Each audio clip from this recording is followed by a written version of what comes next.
Majelis taklim untuk ibu-ibu itu kalau yang isi ustadz itu hukumnya bagaimana kalau syariat itu? Kalau jamaah ibu-ibu tapi yang isi itu ustadz laki-laki. Terima kasih. Baik. Tentang masalah berdoa mengangkat tangan, memang sempat mengundang polemik sebagian kaum muslimin. Berangkat dari sebuah hadis yang diriwayatkan oleh Imam Al-Baihaqi, hadis yang umum, yang Nabi bersabda, "Inna rabbakum hayyun karim, yastahyi min abdihi an yarfa'a yadayhi fayaruddahu sifran." Sesungguhnya Rabb kalian itu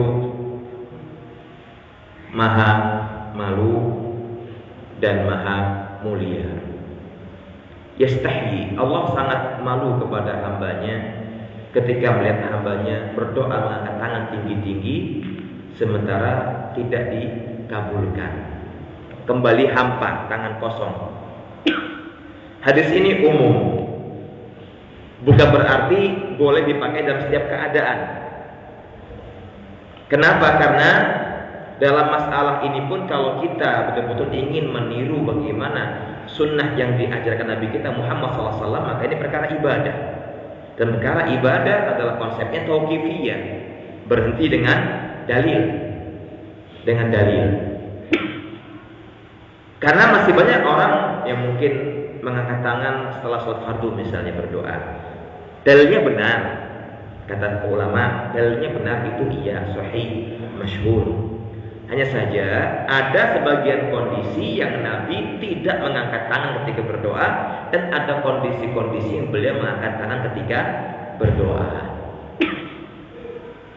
Syekh Abdul Razak dan Abdul Muhsin Abbad dalam kitab beliau Fikih Doa dan Dzikir jilid 2, kalau itu ada 4 jilid, beliau menukilkan juga fatwa dari Syekh Abdul Aziz bin Abdullah bin Baz, bahwasanya hadis-hadis yang meriwayatkan Nabi berdoa mengangkat tangan setelah salat fardu itu minimalnya hadisnya lemah sampai kepada palsu. Dan aghlabiyatul riwayat lain lebih mendominasi, memberikan kita lebih didominasi oleh riwayat Nabi sehabis sholat fardu tidak berdoa mengangkat tangan, tapi beliau menyibukkan dengan zikir setelah sholat. Ya. Lantas kapan kita mengangkat tangan untuk berdoa? Pada kondisi-kondisi setelah sholat sunnah, ulama membolehkannya. Atau antara adzan dan iqamah kita melakukan sholat sunnah, karena Nabi mengatakan baina ad-du'a bainal adzan wal iqamah la yurad. Itu kita disunahkan untuk berdoa.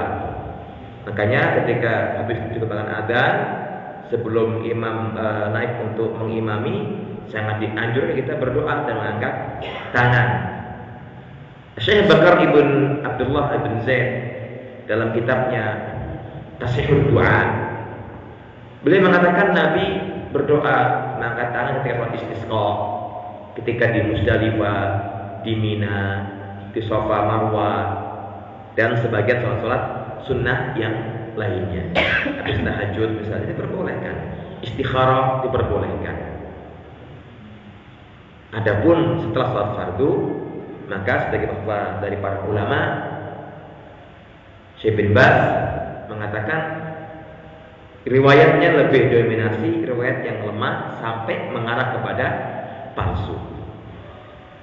Namun Syekh Ali Hasan bin Abdul Hamid Al-Halabi Al-Azhari sempat menyampaikan kepada pesan, tapi tidak mengapa sesekali ketika seorang hamba muttarun, sangat-sangat terdesak, ada masalah, ada musibah besar menghantam dia, selepas sholat fardu dia berdoa mengangkat tangan, diperbolehkan.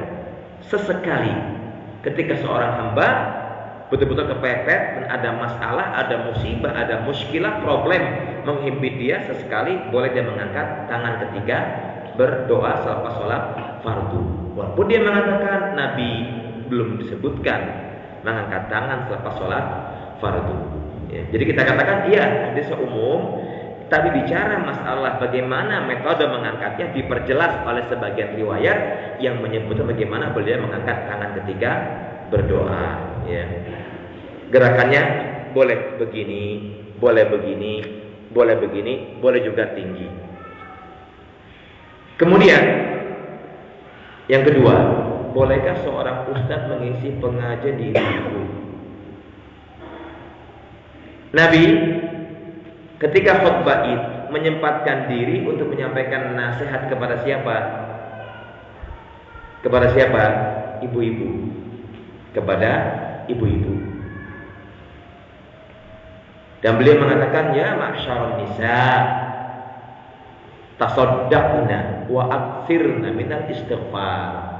Hendaklah kalian sebagai kaum wanita gemar bersedekah dan memperbanyak istighfar, karena aku melihat kalian orang yang paling banyak menghuni neraka.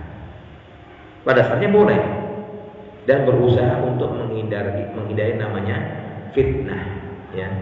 Karena memang terus terang mengisi ibu-ibu apalagi masih muda-muda itu sumber fitnah memang, ya. Makanya paling kadang-kadang banyak para duat muda itu mudah terpancing oleh ibu-ibu.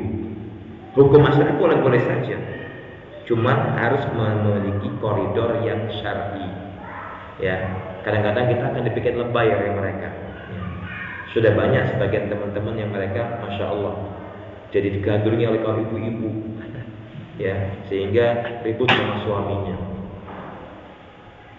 Kan kadang-kadang mereka awalnya curhat, ujung-ujungnya adalah itu mencuri hati.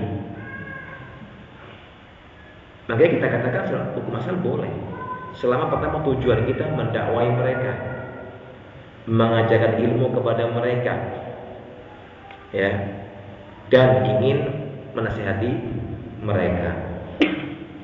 Yang jadi polemik adalah bagaimana masalah menempatkan sitar tadi, ya, hijab tadi itu, yang memang ulama yang mengatakan itu wajib sudah bantu mengarah kepada timbulnya fitnah yang besar, fitnah yang besar. Dan memang diupayakan agar kita tidak sampai mengubah pandangan kepada mereka. Dalam sebuah kitab yang saya miliki yang berjudul Fiqhun Nadhar, ya, ilmu mentelengi bahasa kasarnya, ya. Fiqhun Nadhar artinya pedoman cara melihat. Sampai dibahas di situ khilaf ulama. Bukunya lumayan, kira-kira setebal mungkin hampir mendekati 200 halaman. Termasuk juga bagaimana hukum mengajar kaum wanita tanpa hijab atau sitar. Karena memang belum ada nas yang mengatakan demikian. Kalau toh ada yang mewajibkan, karena ada unsur besarnya fitnah, apalagi anak-anak ababil, ya, yang ABG baru labil itu, kefitnah memang itu, ya. Ini namanya ababil, ya. ABG baru labil. Itu memang ketika jelas unsur fitnah besar, maka kita menerapkan saddud dara'i, menutup celah yang mengarah kepada kemungkaran. Nah, mereka menyebutkan ketika harus, ini pendapat madhab ada disebutkan, karena memang apa mengatakan pada kita agar kullil mu'minina yaghuddu min absarihim, katakan kepada orang-orang mukmin laki-laki agar mereka menundukkan pandangan, tidak mengumbar pandangan. Sampai dikupas tuntas bagaimana pada para ulama madhab ketika seorang laki-laki mengajari kaum wanita. Terlebih kalau mereka, maaf, tadi itu saya katakan ababil dia, ABG yang masih labil, itu diupayakan jika memang dia tipe jiwanya, jiwa yang memang istilahnya keteumu, ya, mudah menggelora, maka hindari fitnah itu. Tapi siapa yang sanggup bisa menahan kita sampai kapan? Kita katakan fattaqullaha mastata'tum. Berupayalah untuk bertakwa kepada Allah semampu kita. Semampu kita. Sehingga hukum asalnya boleh-boleh saja, hanya harus mempelajari koridor penyampaian yang baik dan syar'i agar hati ini kan gak gampang terfitnah. Sehingga hikmah kenapa kita lebih banyak menundukkan pandangan, sangat banyak hikmah di antara kita ada perbandingan. Iki koyo ini api, iki kurang api, aku milih iki wae. Akhirnya kan kita condong kepada hal yang tidak diridhoi oleh Allah Azza wa Jalla. Makanya Nabi mengatakan dalam hadisnya yang ulama berbeda pendapat dalam mensahihkannya, an-nadratu sahmun min sihami iblis. Memandang itu adalah panah di antara anak panah iblis. Berbahaya, ya. Wallahu a'lam bishawab. Yang lain silakan, ada lagi? Tidak ada. Cukup insyaallah. Baik, subhanakallahumma bihamdika asyhadu an la ilaha illa anta astaghfiruka wa atubu ilaik. Assalamualaikum warahmatullahi wabarakatuh.